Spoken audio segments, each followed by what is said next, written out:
कर दोस्तों, मैं नितेश करियर पॉइंट पर आपका हार्दिक स्वागत करता हूं। आज की इस वीडियो में अपन बात करेंगे आपकी डीजी एएफएमएस यानी directorate general armed forces medical service में मेडिकल किस टाइप से होता है। जैसा कि आप सबको पता है कि इसका एग्जाम हो चुका है। अभी पीछे ही 1 जून से 3 जून तक इसका एग्जाम चला था। उम्मीद करता हूँ आप सबका बहुत अच्छा एग्जाम हुआ होगा, आप लोगों ने बहुत अच्छा प्रदर्शन किया होगा। वे इसमें जो है आपके एक तो मेडिकल और एक ट्रेड टेस्ट, दो की बात रहती है। तो पहले आपका ट्रेड टेस्ट होगा। जैसे आप एग्जाम क्लियर कर लेते हो तो आपका ट्रेड टेस्ट होगा, और ट्रेड टेस्ट के साथ ही आपका मेडिकल हो जाता है काफ़ी बार तो।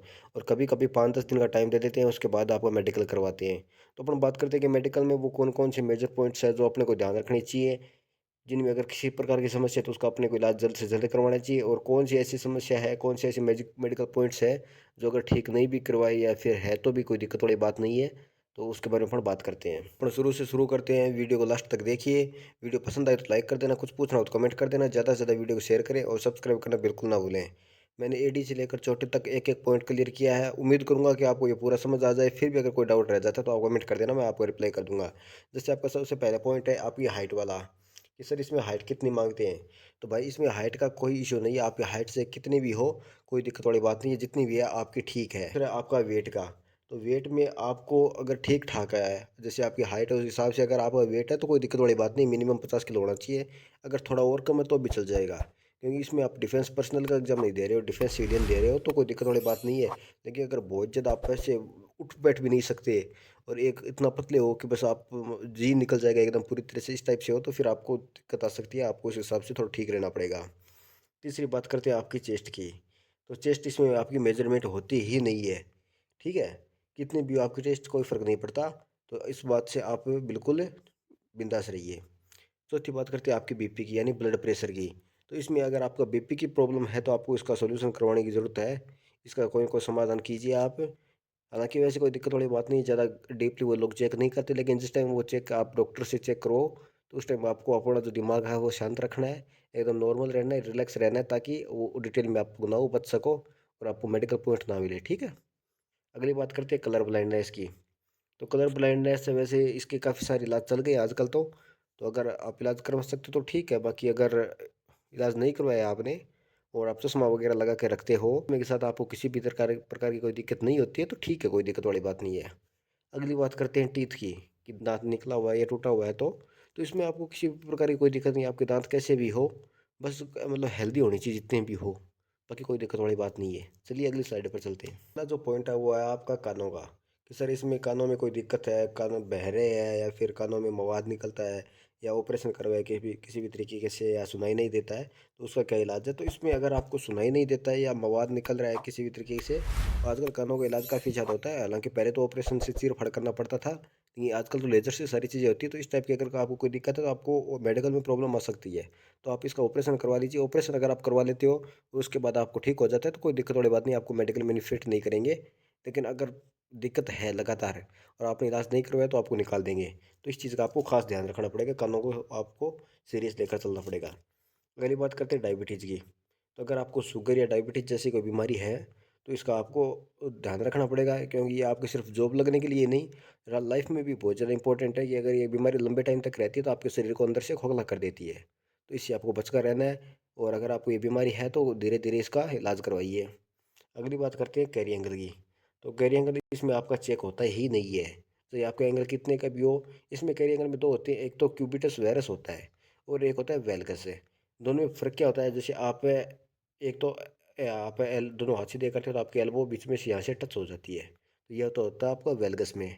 और एक आपकी एल्बो है वो ऐसे तिरछी निकल जाती है, ठीक है, दोनों साइड निकल जाती है, इसको कहते हैं क्यूबिटस वायरस है। ये आपका वेलगस होता है, ये आपका वायरस होता है। तो ये आपको डिफेंस पर्सनल में दिक्कत करते हैं, यहाँ पर कोई दिक्कत वाली बात है नहीं है, ठीक है। अगली बात करते हैं फिंगर्स की। कुछ लोग बच्चे कहते हैं कि सर मेरी उंगली कटी हुई है या किसी वजह से बचपन में लगी थी, नाखून कट गया है, तो कोई दिक्कत वाली बात नहीं है, चल जाएगा, नो प्रॉब्लम। टेस्टिकल्स की बात करें तो टेस्टिकल्स किसी के एक होता है या फिर दो होते हैं, तो भी एक ऊपर नीचे होता है। तो अगर आप डिफेंस पर्सनल में जाते हो तो आपको दिक्कत आएगी, यहाँ पर आपको कोई दिक्कत वाली बात नहीं है, ठीक है। और अगर आप इसका इलाज करवा सकते हो तो बहुत अच्छी बात है। अगली बात करते हैं आपकी नोकनी की।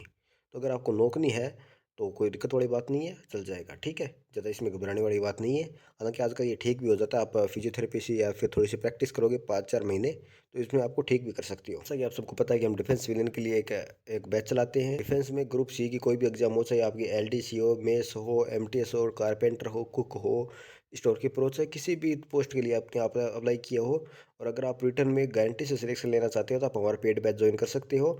ये पेड बैच का थंबनेल है, मैंने इस पे एक डिटेल वीडियो बना दिया है, तो आप ये वीडियो देख सकते हैं जाके चैनल पे, और लिंक जो डिस्क्रिप्शन में उसमें पहला ही लिंक आपको मिल जाएगा। इस पूरे वीडियो में ये बताया गया कि आपको इस बैच में और क्या क्या मिलता रहेगा, साथ में क्या क्या फैसिलिटीज़ है। तो इसमें मैं आपको मोटा मोटा बता देता हूँ। आपको ई बुक्स मिलती है, साथ में पीडीएफ्स मिलते हैं, प्रीवियस ईयर क्वेश्चन पेपर मिलते हैं, वीडियो लेक्चर्स मिलते हैं, ठीक है।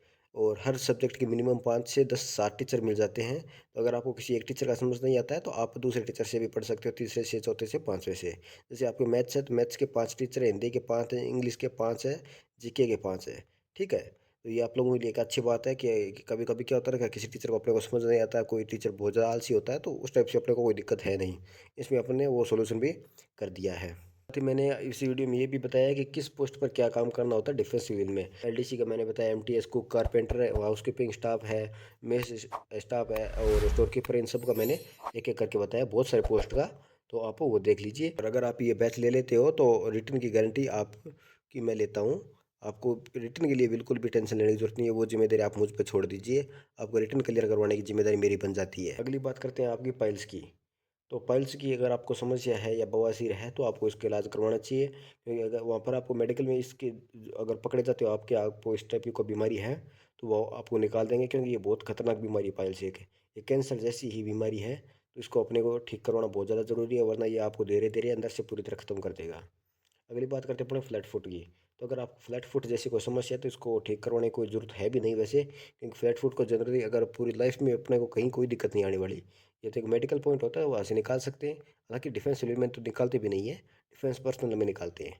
तो और वैसे भी कोई ठीक करवाने की ज़रूरत नहीं है, नॉर्मल है। वेरिकोज वेन की बात करें, तो वेरिकोज वेन है, वो आप ठीक करवा सकते हो अगर आपको इस टाइप की कोई समस्या है, तो आजकल हो जाता है ऑपरेशन वगैरह से। अगली बात करते हैं स्कोलियोसिस से। स्कोलियोसिस क्या होता है, जैसे कुछ लोगों के आपने देखा होगा कि वो खड़े होते हैं, तो पीछे से ऐसे सांप जैसा कुछ दिखता है, मतलब टेढ़े दिखते हैं थोड़े से, तो उसको स्कोलियोसिस बोलते हैं। तो अगर आपको उस टाइप के अगर ज़्यादा ही है, तो आप फिजियोथेरेपी से उसको ठीक करवा सकते हो। बाकी अगर हल्का फुल्का है, तो कोई दिक्कत वाली बात नहीं है, चल जाएगा, ठीक है। बात करते हैं आपकी पेलिक टिल्ट की। तो पेलिक टिल्ट, वैसे मैंने ये इमोजी लगा, तो इससे ये मत समझना कि आप प्रेग्नेंट हो।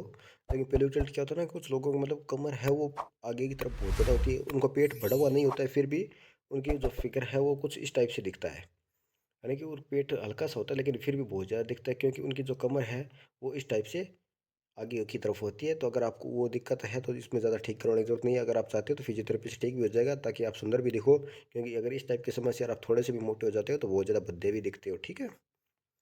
अगली बात करते हैं आपके टैटू की। तो टैटू, अगर आपको इस टाइप का कोई टैटू है, जैसे मैंने कोई मान लीजिए आपने कोई धार्मिक टैटू बनवा रखा है, तो कोई दिक्कत वाली बात नहीं है। छोटा टैटू आपने नाम लिखवा रखा है, वो भी ठीक है। लेकिन जैसे आपने पूरी तरह हाथ भी भर रखा है, ये पूरी बॉडी भर रखी है कुछ लोगों की तरह, तो फिर डॉक्टर भी गुस्सा हो जाएगा, वो चिढ़ भी जाते हैं। तो अगर वो आपको मेडिकल पॉइंट नहीं भी देते हैं, फिर भी वो लोग दे देंगे। तो इस चीज़ से आप बच कर रहिए थोड़ा सा, है ना। अगली बात करते हैं आपकी हार्ट की। तो अगर हार्ट से रिलेटेड आपको कोई समस्या है, तो आपको ठीक करवाना ही पड़ेगा, ठीक है। अगली बात करते हैं एलर्जी की।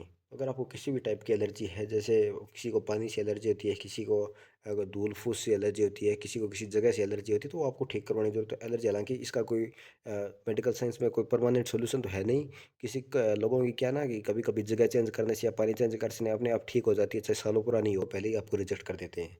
अगली बात करते हैं कोई परमानेंट डिजीज है, जैसे आपकी एलर्जी, ये तो एक परमानेंट बीमारी है, समझ लीजिए।